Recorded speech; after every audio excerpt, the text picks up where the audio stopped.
It is time for the counselor himself, the man with the gavel, Kendall Kaut. He's got a good haircut. He's been in court yesterday. You're always up to something. Well, now what was that yesterday, Kendall? Welcome back to the Mosley Show, by the way.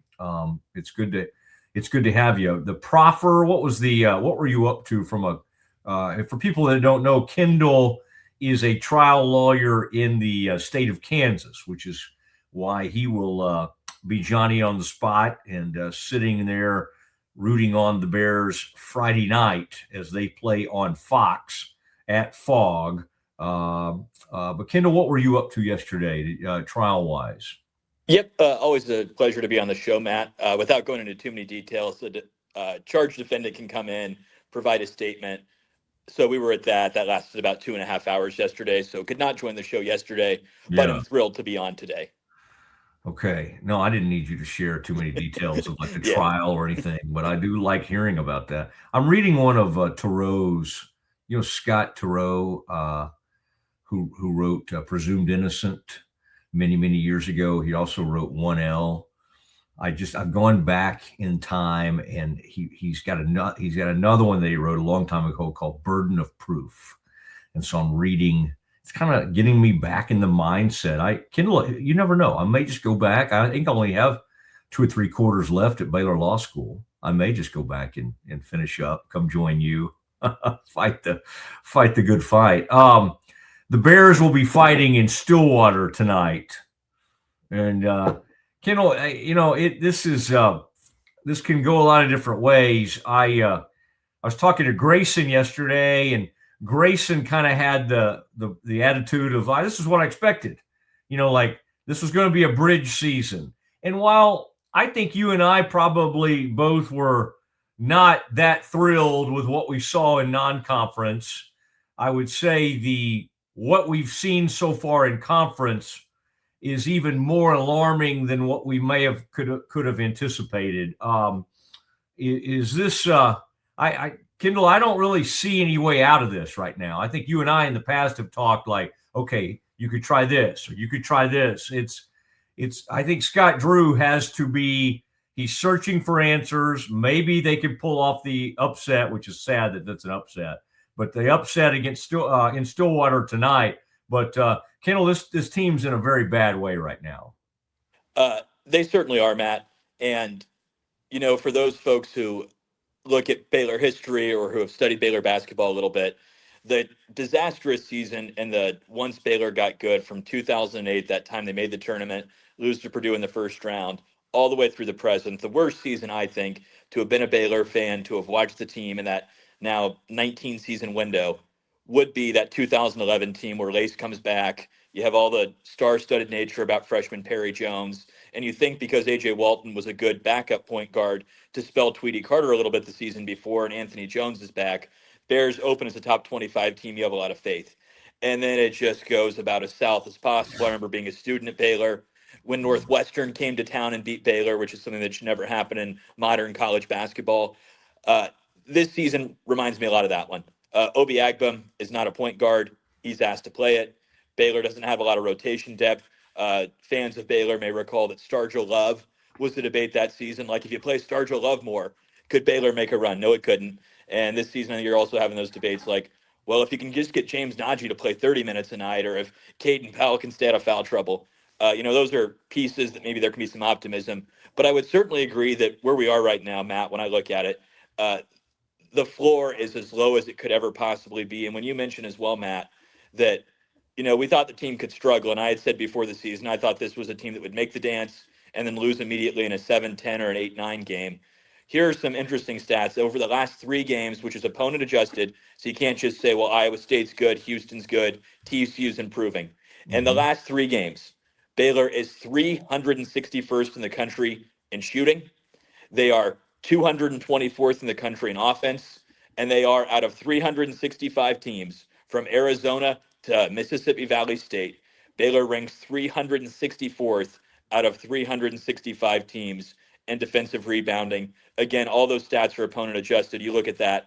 On the one hand, you can say it's hard to be worse, But the optimist could say, you can't be that bad forever, can you? I think you said something that struck a chord with me the other day.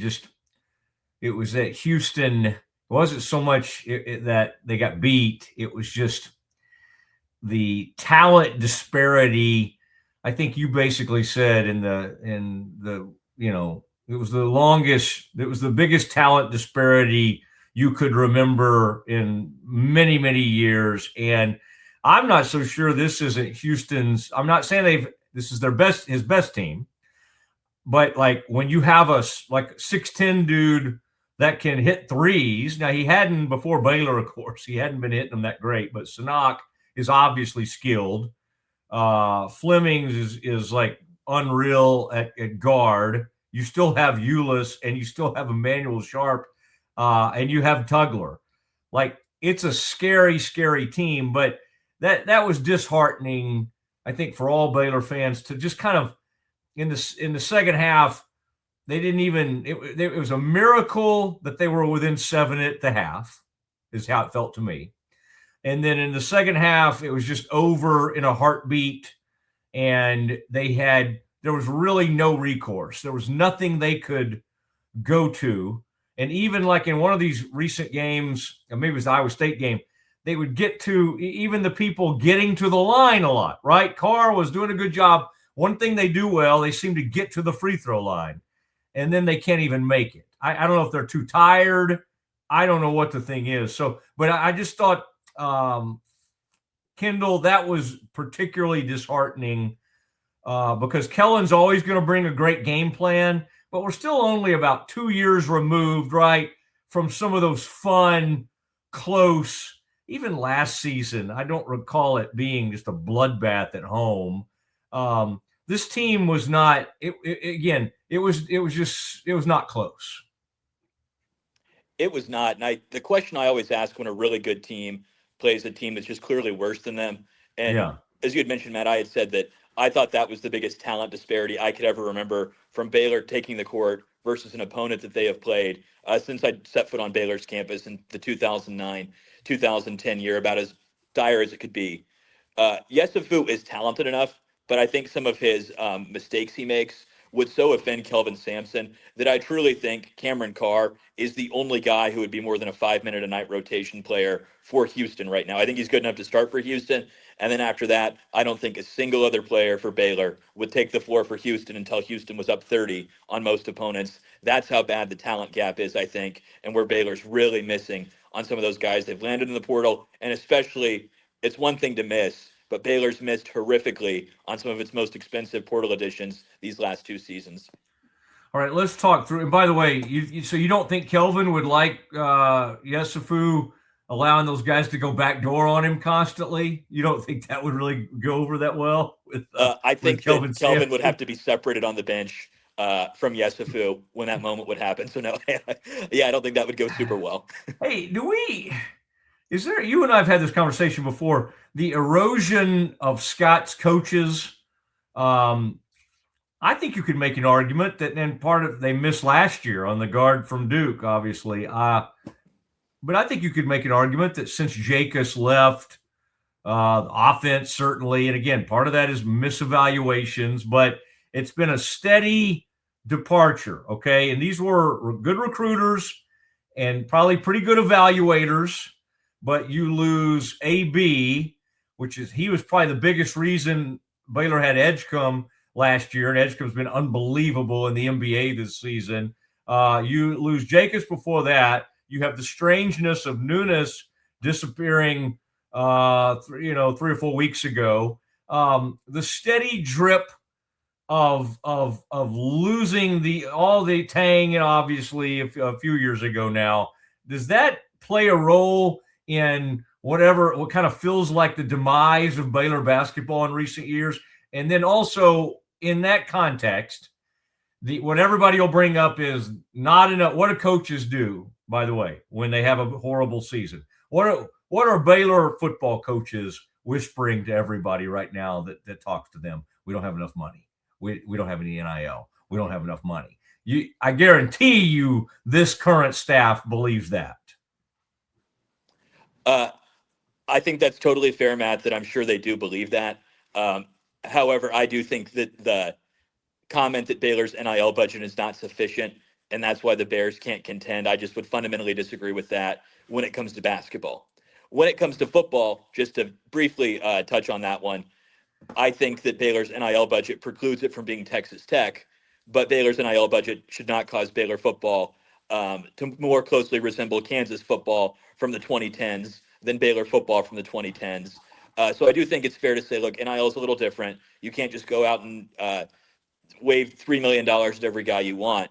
But I think that's not a critique I think is fair to fall back on or an excuse or a rationalization. I think it's a fair question to ask, Matt, because you can wonder about it with, hey, BYU got Rob Wright by doubling the bag, but Baylor was paying Rob Wright a pretty hefty bag beforehand, and they wanted to just take a stand and say, we're not going to go to court. We don't know that the contract's airtight. We don't want to offend any agents, so we're not going to do that. But Michael Ratai, they're paying a lot of money for not a lot of return. Jeremy Roach, they paid a heck of a lot of money last year for not a lot of return. And VJ Edgecombe was making substantial money on campus last season from Baylor. So they have the money to sign these very talented players. So I don't think it's NIL necessarily. I do think your comments, Matt, about could the erosion of so many coaches and the new coaches stepping up matter, I think does on two fronts.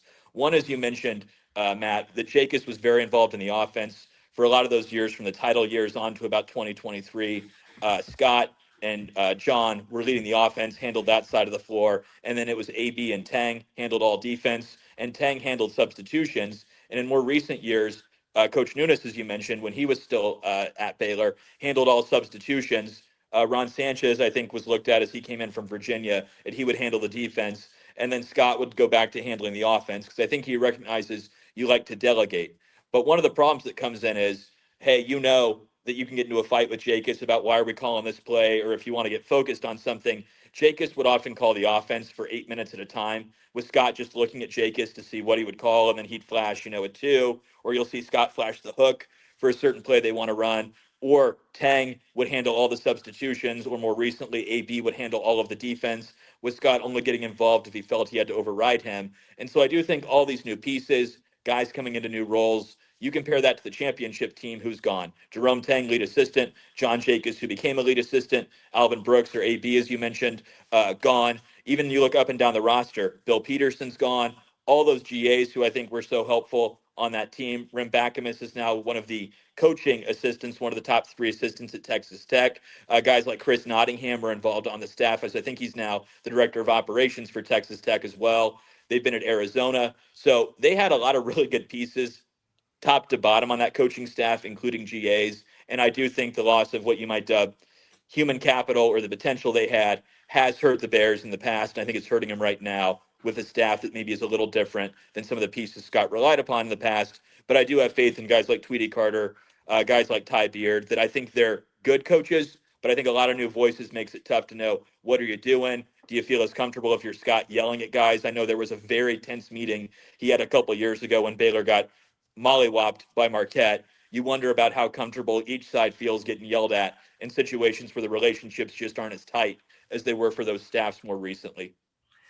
Yeah, good point. He's got 2 guys that have a little bit of head coaching experience on the bench. And Sanchez with all his years with Bennett, and he's been around.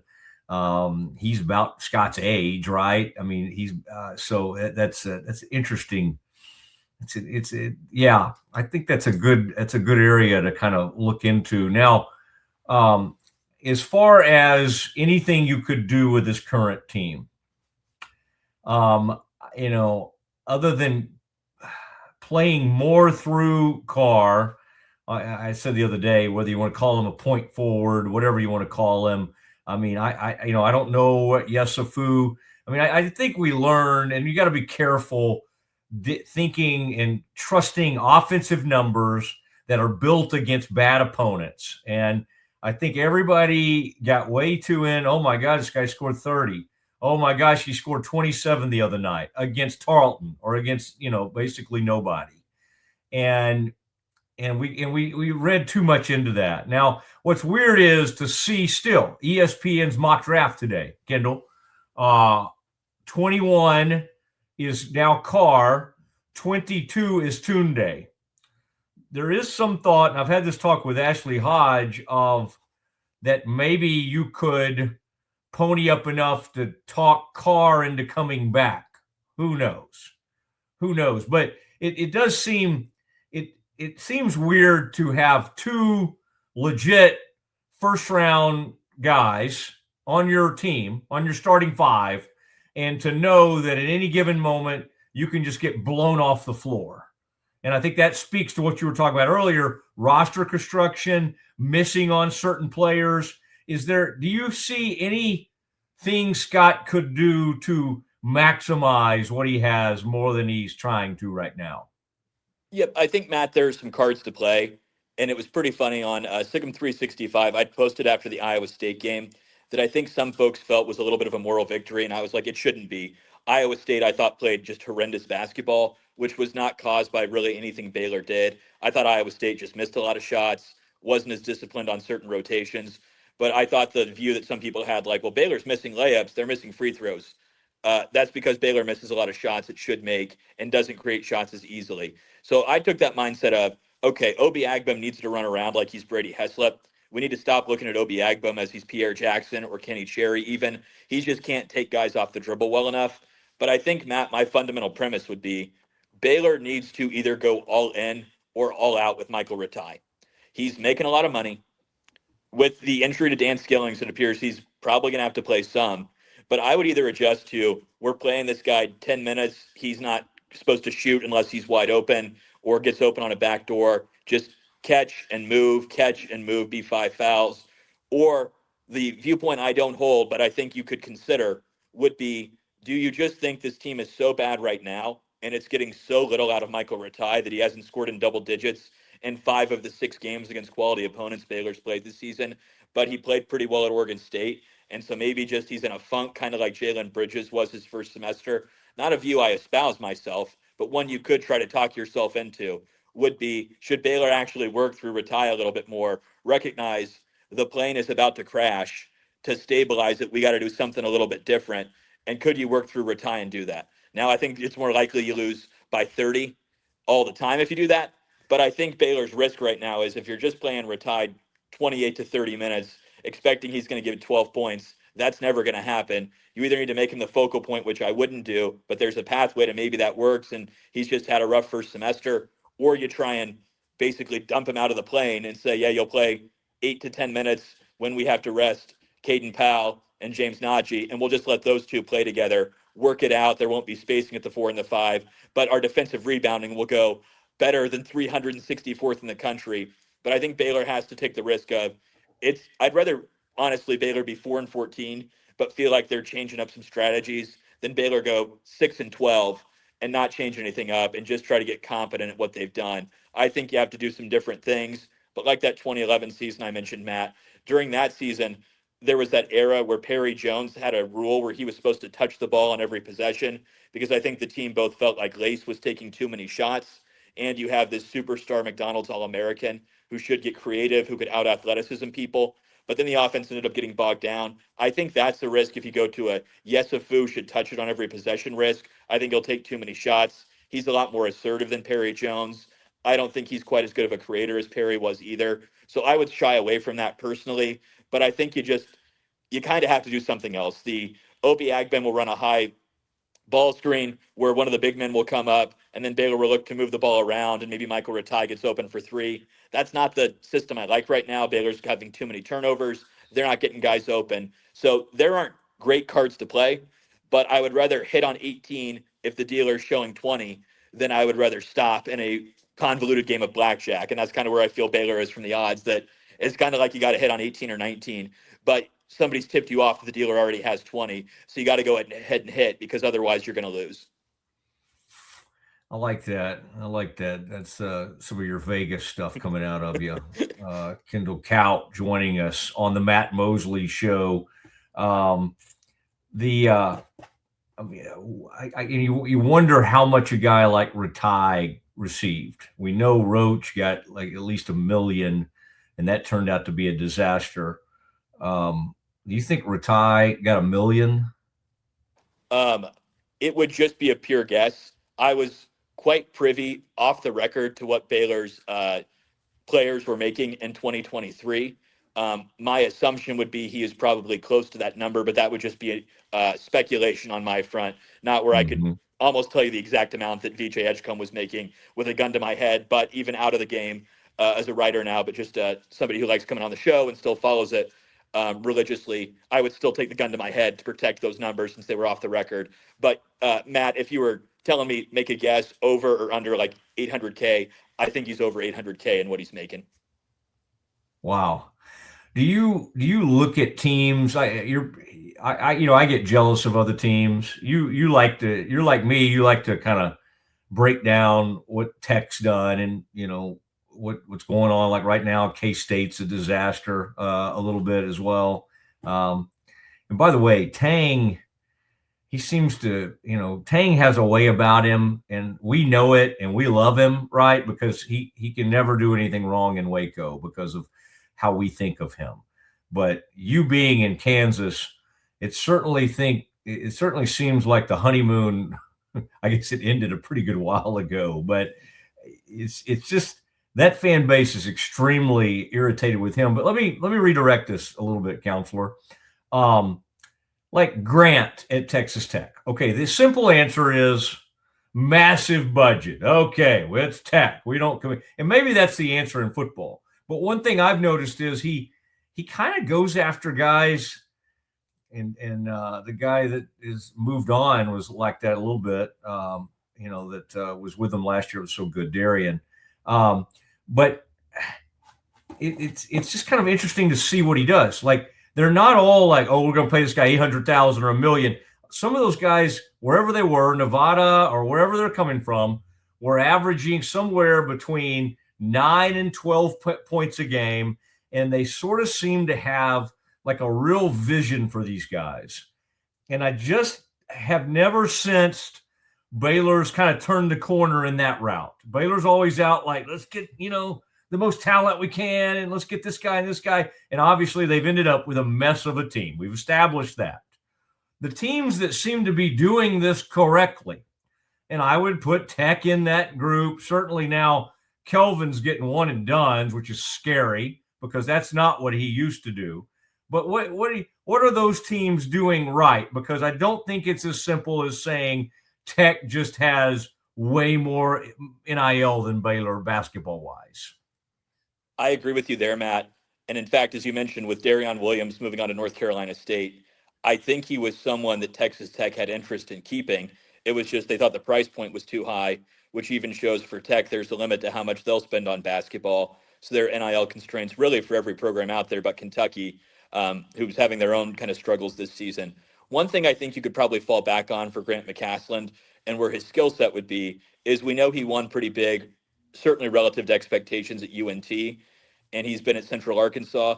And so the schools that he was at and working his way up from JUCO as well, you have to identify more of those guys that have played well at mid-majors, that could succeed at the mid-major level, and you've scouted against them all the time. So I think there's that institutional knowledge for a guy like him that works well. You look at how well Alabama's done recently, and they're one of the few consistent teams too. What do they have going on as well? A coach who was very good in Nate Oates at Buffalo, where he had to recruit guys that fit his template and guys that could play well enough at the mid-major level.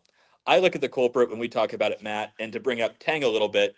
Yeah. He's had that issue where last season he spent a huge amount of his NIL budget on trying to get Coleman Hawkins. They got him way overpaid, wasn't a good enough scorer. This year they spent almost all their money on PJ Haggerty, and they spent a lot of money on a European guy who wasn't very good. But that's where Baylor's real ills have been these last two seasons. Baylor spent almost all of its money last season on those three guys. Jeremy Roach, catastrophic miss. Norchad Omier, who was a good use of money, and VJ Edgecombe, which was a great use of money, given he was often the only defense Baylor had. So I think where Baylor has to look at it is, what are you trying to land, and who do you think can be good? And I think there has to be, whatever model you use, whatever analytics you use, just a cutoff that says, first, are you athletic enough to play at the Big 12 level? I think taking someone who plays in the modern Pac-12 or who plays in, a Western Conference of some sort does not tell you they can play at this level. And when you look up and down at where Baylor's had misses since that 2022 team with Jeremy Sohan and Kendall Brown, their misses have consistently been on guys that are not athletic enough to play at this level or that cannot create their own shots. This team, I think, really only has one, sometimes one and a half with Yesufu, guys that can create their own shot. So it puts so much pressure on the offense to be good enough. But I do think when I look at it, where Baylor can find value, I think Baylor should continue to recruit one and dones for two reasons. One is that I think they can easily land these guys because of how much success their one and dones have had in the NBA. Keontae George might make the All-Star team in Utah. VJ Edgecombe absolutely, I think, should be an All-Star and is in contention with Cooper Flagg and Con Knipple to win Rookie of the Year this season. That makes it easy if you're Scott to go into living rooms to talk to all these guys and say, hey, you should come to Baylor, and you can be Keontae George, you can be VJ Edgecombe, you can be Davion Mitchell, you can be a successful NBA player. And second is even when Baylor's kind of missed on these freshmen, Matt, Jacoby Walter would sound pretty good for this team right now. Yves Misi would be perfect for this team. Jacoby Walter, as I mentioned, would be good. Keontae George would be excellent to have another shot creator. VJ Edgecombe's exactly the kind of in-your-face guy that this squad needs. So when you look at it, you really just can't have catastrophic misses anymore. And Baylor's had one in each of these last two classes, maybe even two, with Obi asked to play point guard instead of shooting guard, though that's a little unfair because he wasn't originally recruited that way. But Baylor, I think, is less likely to have catastrophic misses trying to land top 15 freshmen.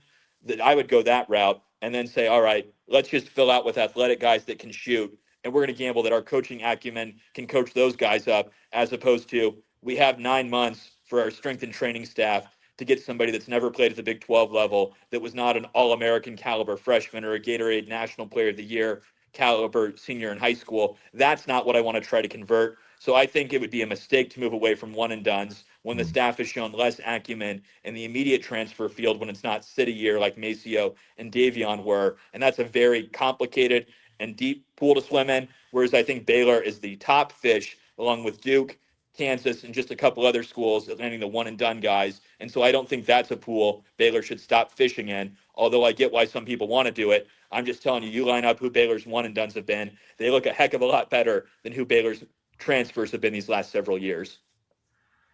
Yeah, I think they are going to have to make, it's kind of like the football program. It's like they've got to change and adapt and change their evaluation process. Now, the problem is it was, a coach that was probably was going to be fired. So this is a weird year, right, for them. But, the thing Scott has is an AD who loves him. And I would imagine, though he wouldn't claim so, that Scott had a lot of say in Doug McNamee being the athletic director. Scott is going because of what he's accomplished at Baylor. And that's why probably Scott, every once in a while it may cross his mind, what if I had taken the Kentucky job? Well, look at Kentucky right now. I mean, they will turn on you in a heartbeat, even one of their own. Like even one of their own's not just because he's one of their own is not going to get 2 years of this. He might get one bad season.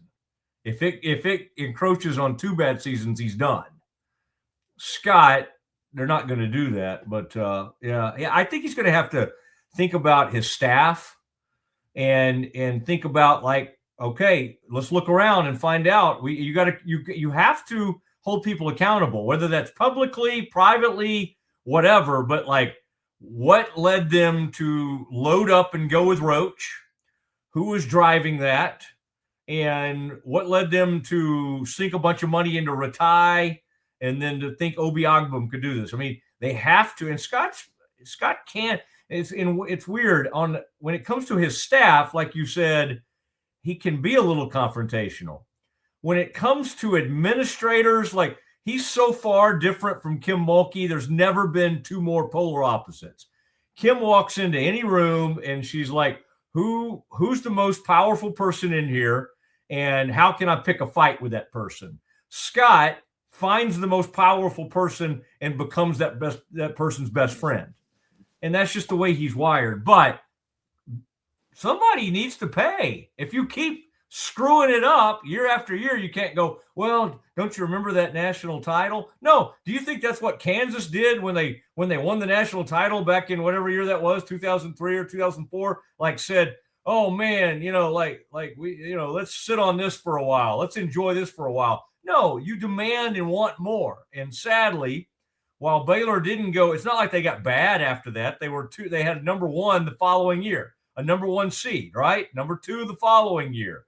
But man, they're in a bad way right now. They're going to miss the tournament this year. So I appreciate it, Kendall. I mean, you thought you were out of the media, but we keep bringing you back in, and Ashley's going to be mad at me because I had tried to book you before I knew about this.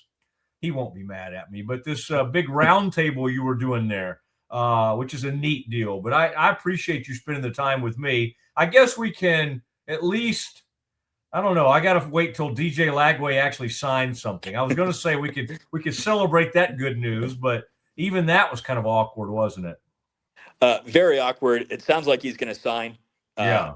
But yeah, I never stay anything short of nervous in this era. But you don't get nervous in the courtroom. You're generally pretty cool, calm, and collected in that arena. And so I appreciate it, Kendall. Get back to it, and best of luck in your upcoming trials. And the trials of Baylor basketball will continue. They've got a lot of challenges. Thank you, buddy. Yep. Thanks, Matt, as always. Appreciate it. There he goes. Kendall Kaut. Smart guy, smart lawyer. And I really enjoy our conversations because we can kind of come at things from some different area. And, I don't, agree with everything. I mean, part of me would like to see him. I mean, I think next year they're bringing in a guy, Monty Williams' kid, Elijah. Then Iguodala's kid will hopefully be ready to play. I mean, these are not one and dones. We don't think. Now, they didn't think Sohan. They didn't. Was a one and done. Didn't think Yves Missy was a one and done. And they played their way into one and done. So I don't want to get out of that business. I mean, I love bragging on VJ Edgecombe and Keontae George as much as the next guy. But I think the most interesting thing that a lot of our people will enjoy listening to later is our discussion of this coaching staff. You had a monster staff, and then you had people that had already left by the time you won that national title. Grant was gone. Paul, Wichita State guy was gone. I mean, some of those guys, Paul Mills, some of those people were gone, but you still had like unbelievably talented staff. Now, Melvin and some of these guys that they've added, and Steve Henson, and I like all these guys. Tweedy's great. Okay, I'm not gonna like give up on these guys, but you can't convince me that just the constant drip of losing all these talented assistants, at some point it kind of takes a toll.